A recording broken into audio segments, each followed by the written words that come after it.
Kung sa ano naman sir, yung regarding sa test mission, bali yung test mission na nabangga kami dito lang din yung test mission. Although quota siya ng 3ID, unang test mission namin is dun sa area ng 3ID sa may Negros. Kaso nung unang test mission is hindi kami nabangga.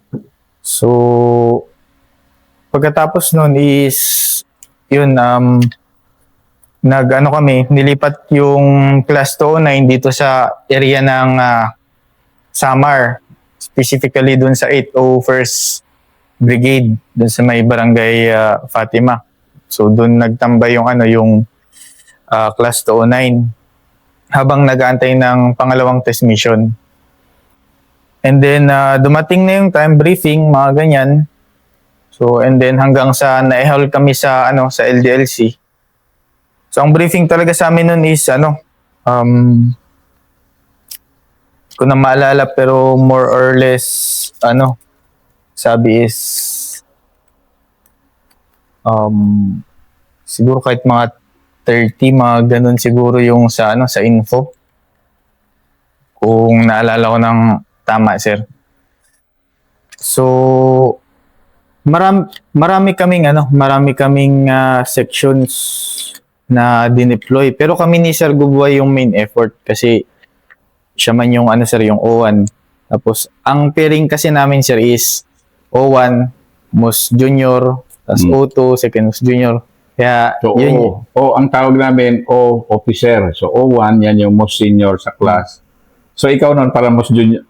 yes sir, O19. O19 ka. So may pang 19 siya, yung binadihan niya ito yung gold cross niya. Ito yung isa sa mga pride din ng kanilang course director, ang ating kaibigan si Topars. Colonel Pareño na ngayon. Yes sir. So yun sir, hanggang jump up na sir. Punta kami ng LDLC. So yung LDLC namin sir is parang siya sir, pader. Yung hindi siya sir flat na talagang aakyat. And then sa taas niya sir is yun yung medyo flat na sir. Pero nung nagsimula kami gabi, siguro hinal kami ng alas 11, dumating kami ng alauna or alas 2 ng madaling araw. Hindi lakad sir, akyat yung ginawa namin sir kasi yun sir kakapit lang kami sa mga bato, sa mga ugat ng mga puno. Ang tagal nun sir, parang tas mabigat yung dala mo, 7 days. 7 days. Meron ka pang rifle. And then ang the worst pa nun sir is halos wala kang makita. So yun yung LD namin sir. Hanggang sa sir, magbubukang liwayway na, maakyat pa rin kami. Hanggang sa ayun sir na naabot na namin yung sa dun sa tuktok niya. Dun pa lang muna kami magpapahinga, pero meron ng sir, may araw na sir. Pero nung tinignan namin yung area sir is wala naman siyang bahayan. So kahit umaga sir, naman siya, masukal. Wala talaga siyang trail, talagang sukal talaga sir. So lakad sir dun sa direksyon ng target. Hanggang sa talaga sir, yung pinipili namin yung daan na yung mahirap talaga yung daan sir, yung talagang matagal yung lakad namin sir kasi yung isang per team mag-advance, yung iba mauna muna kasi yung per team na yun is magtatabas pa ng damo ng mga sir, mga nakasagabal sa daan. Ganon yung ginawa namin sir hanggang sa magdilim. So yung dinaanan namin sir is hindi talaga siya burnout, wala kaming nakasalubong kasi hindi naman talaga siya daanan ng regular na dinadaanan ng tao. Hanggang sa yun, medyo dumilim na, tinignan namin sa mapa is meron yung medyo malaking daan, yung parang laging road sir. Although yung mga bahay na andun sa malapit is parang sa mga umahan, yung mga yung mga tambayan ng farmers pag pupunta sa mga sakahan nila. Yun lang naman yung mga bahay doon, sir. So ang ginawa namin, sir, since medyo padilim na pero kita pa rin pag mag-cross kami doon sa daan, ang ginawa namin, sir, is pinadilim muna namin. Kasi mahirap na, sayang naman yung information yung binigay sa amin kung kung ma-burnout kami or makita kami ng kahit sino na dumaan dun sa daan kasi maano pa. So tinignan namin, sir. Pinadilim namin, sir. Meron pa nga si Sir Gubay, alam ko umakyat pa yan ng puno para i-observe lang yung sir, kung wala na talagang tao eh. Umakyat pa yan si Sir ng puno. Tapos nung okay na, sir, madilim na, clear na walang tao, wala namang mga ilaw-ilaw. Ano na, sir? Tawid kami. By body-body lang, sir. Hindi kami basta tumawid na isang tawiran lang lahat, sir. Ano pa rin, sir, tactical, dalawa. Kaya kahit medyo matagal, sir, tiis lang, sir, dalawa. Tapos observe, dalawa ulit. Hanggang sa mabuo kami na lang yun, sir, at trail. Pero yung kasi si sir, seryoso talaga sir. Sir Gubay, gusto niya talaga is flawless yung execution kahit movement lang. Ganyan, dapat yan, sir. Yan. So, yun, sir, nakatawid na kami lahat. Meron naman kaming dalang NVG. Ginamit namin yun, sir, yung NVG. Hanggang sa nakadating kami sa may sir, patay na sapa. Yung ibig sabihin yung ilog, maliit na ilog na dry out na, sir. Pero ang problema dun, sir, is malalaki yung mga bato. Ngayon, and then madulas. Meron yung time na pag hindi mo kasi makita ang may NBG lang naman kasi, sir, is yung lead scout. Iba, nakahawak lang sa pack. Kasi masukal, sir, eh. Yung kahit merong liwanag yung buwan, mahirapan ka pa rin makakita kasi na-cover siya ng mga dahon. So, madilim talaga.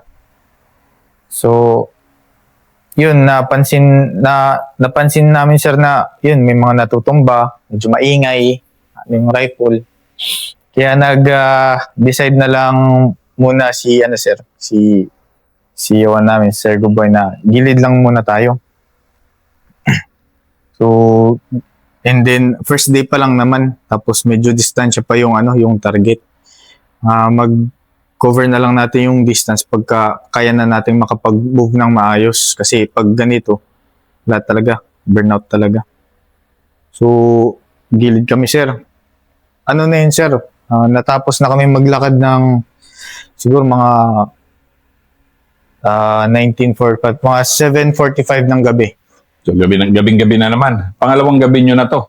Unang gabi pa lang yun, sir. Kasi madaling araw man yung Japo. isa. Sige. Tapos buong araw na rin kami naglalakad, sir. Okay. Kaya pahinga muna. Mga sir, di yun, sir. All around security. So, ako is, siyempre kasama ko yung ka-team ko. Then, si Sir Gubay is, ang kasama naman ni Sir Gubay, sir, is yung yung parang namin, command group. May command group man, sir. May si Sir Gubay, meron siyang Ratelo, meron siyang 60, and then meron siyang yung isa pa, sir. Yun yung sa command group, sir. Separate yun sila sa sir, doon sa dalawang team. So yung team ko, sir, is dito parang ito yung sapa, sir. Yung nakaharap dito sa sapa. Sila Sir Gubay is dito sa unahan namin. Papunta doon sa direction ng kung saan yung target. And then yung isang team is sa likod, sir. Kasi all around security. Yun, sir, pagod man, sir. Lang. Higa lang kami doon, sir. Walang duyan. Latag lang ng puncho. Tapos higa na, sir. Yun lang yung namin.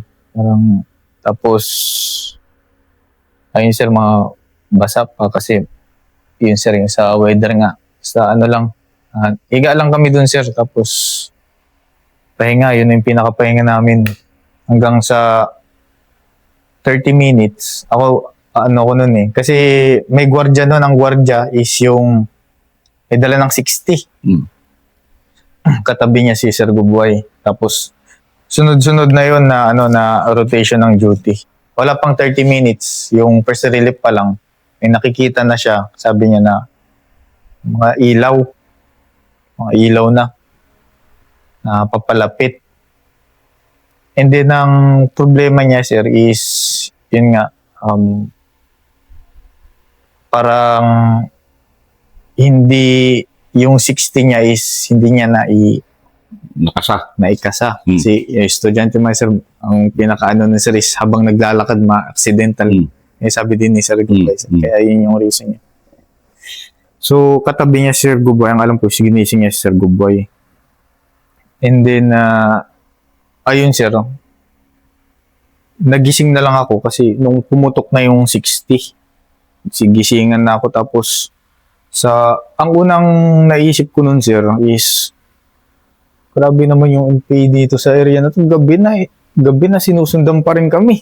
Yun yung, sir, nasa isip ko. Pero yung pala, kami yung nakauna dun sa nakauna dun sa sa kalaban. So, parang ano ka talaga sir, parang pagkagising mo, putukan, maghahang ka din talaga sir. Tapos, yun sir. Ito ba yung una mong encounter? Yun sir, yun yung una kong encounter.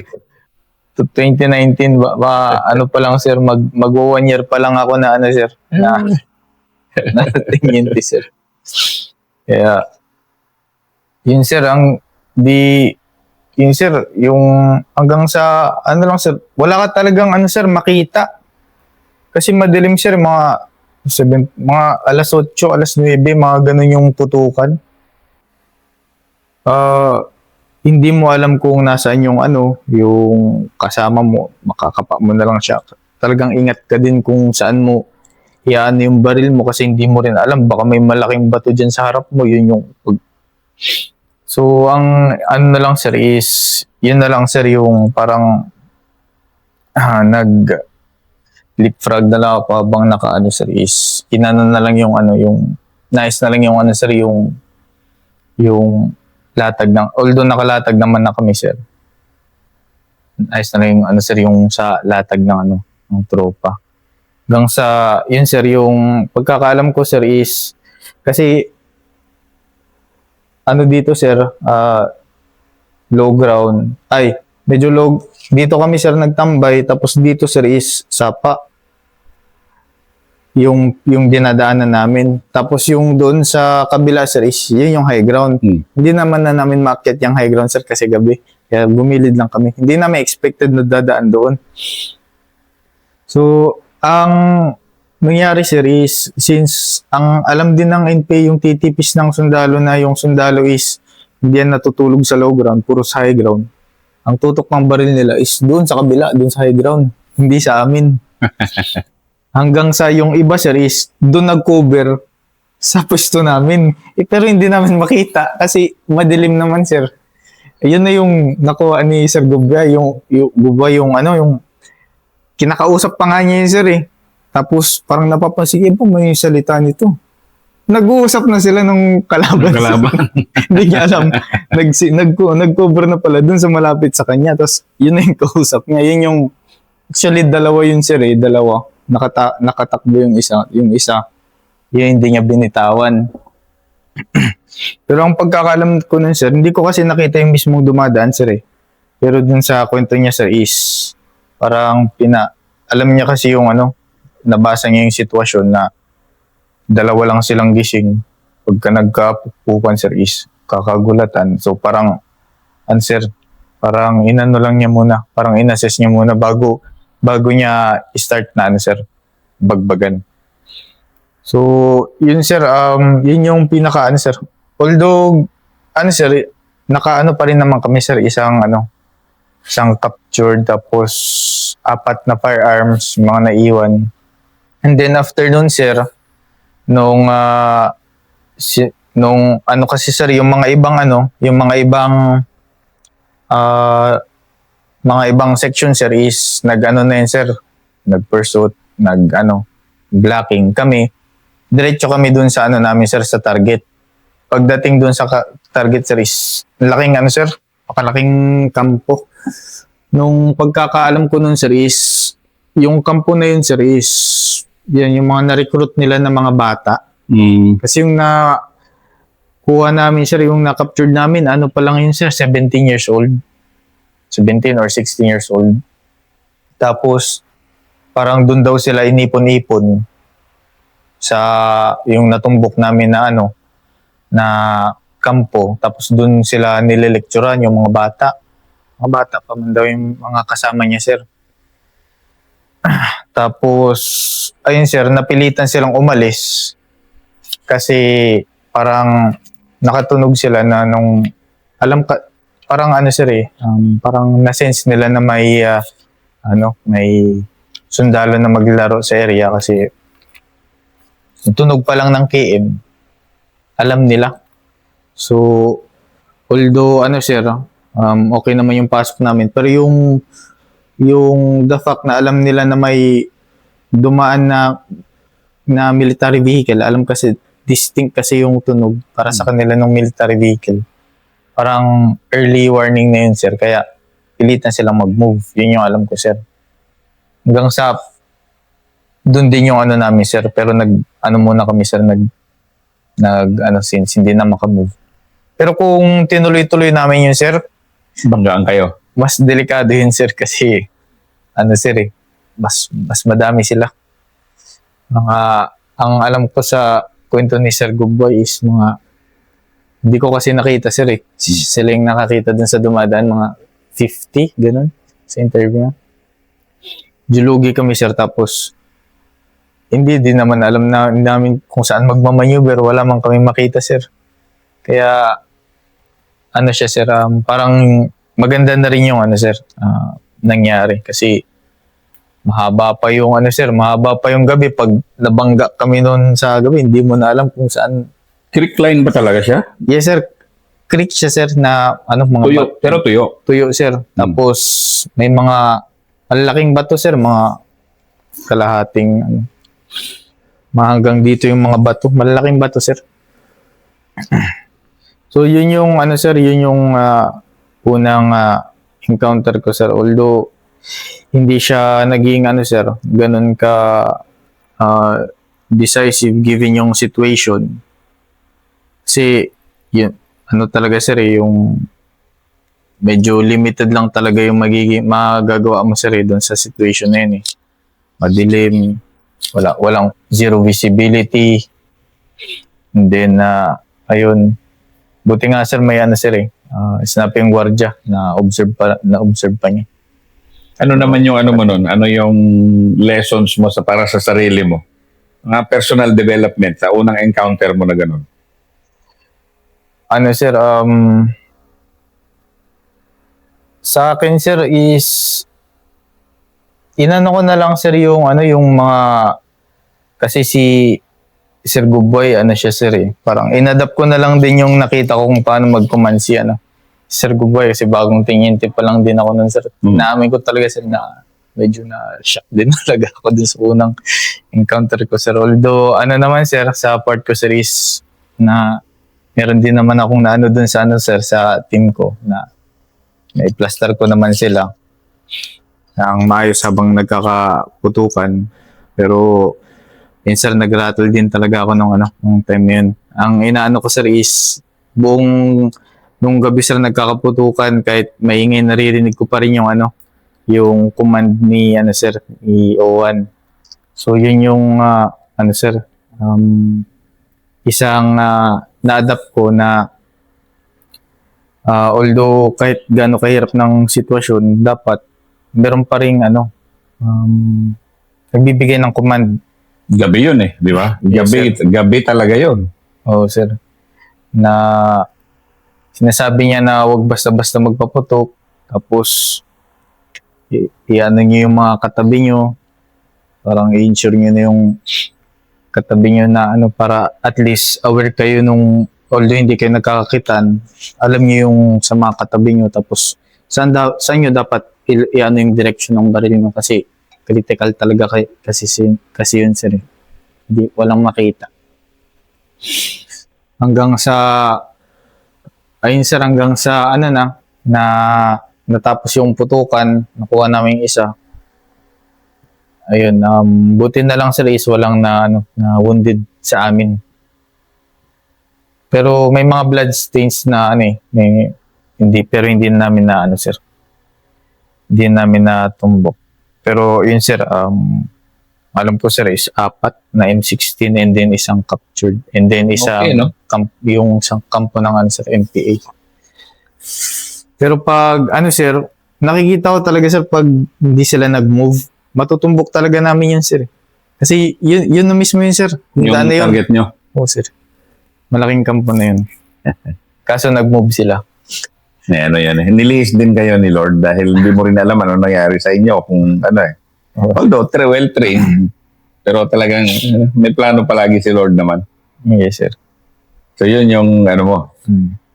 Yes sir. Tas yun sir, importante yung sir, yung nakita ko yung isang lesson na ko dun sir is yun sir, yung command sir, yung kung paano bigay ng yun sir, yung iba kasi bagong tingin pa lang kasi ako nun sir, parang nakita ko ganito pala mag-command yung yung isang ganito pala dapat mag-command yung isang company commander. Dapat visualize niya yung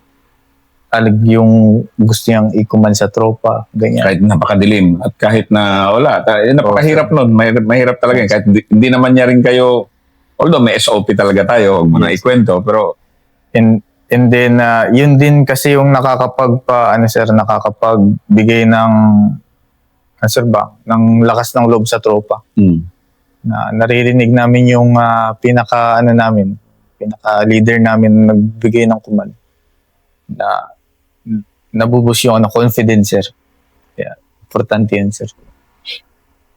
Na yun yung isang sir na kinahangaan ko kay Sir Goodboy. Nung time na yun, nung Teniente Kamote pa lang sir. sabi ni Topars, Topars, si Major Pareño, Jomel Pareño. Ayan. Hero of Marawi, hero of Zamboanga Siege. At alam ko, inspired din kayo kay course director nyo dahil ibang level din yun. After that, graduate na kayo? After nun sir is pull out na yung section namin sir. Balik sa pa lang yun sir pangalawang araw. And yun sir, kinaumagahan, lakad kami kasama yung captured mga recovered firearms. Siguro pangalawang araw sir is gabi is nakabalik na kami dun sa sir, kasi may hawak kasi kaming captured sir Kaya pinabalik na kami. Dinala namin dun sa 801st Brigade. Samantalang yung mga ibang section sir is continue current mission pa rin sir. Nag-scouring. Yun sir, hanggang sa, yun sir, tinapos na lang yung 7 days. Kami sir is, doon na lang muna kami sa kitchen. Magluto para sa mga, yan sir. Kaso, parang mas mahirap dun sa kitchen sir kasi mas maraming kamalasan dun. Pag KP ka sir KP, kitchen police ang tawag namin. Official ka man or ano man rango mo pag mag-ranger ka, magiging kitchen police ka. Magluluto ka para sa lahat. Ayan yung isa sa mga pandi namin pantanggal ng ego sa ranger training. Yung namin sir, yung may mga personnel pa man na naiwan dun sir, mga training personnel. Yun. KP na lang muna kami ng mga 6 days hanggang makabalik yun. Kami lang yung salita ng dalawang team sir sa pag-KP nun. Tapos after nun sir is I think meron pang yun na yung sir. Parang after nun sir is ano pa ba?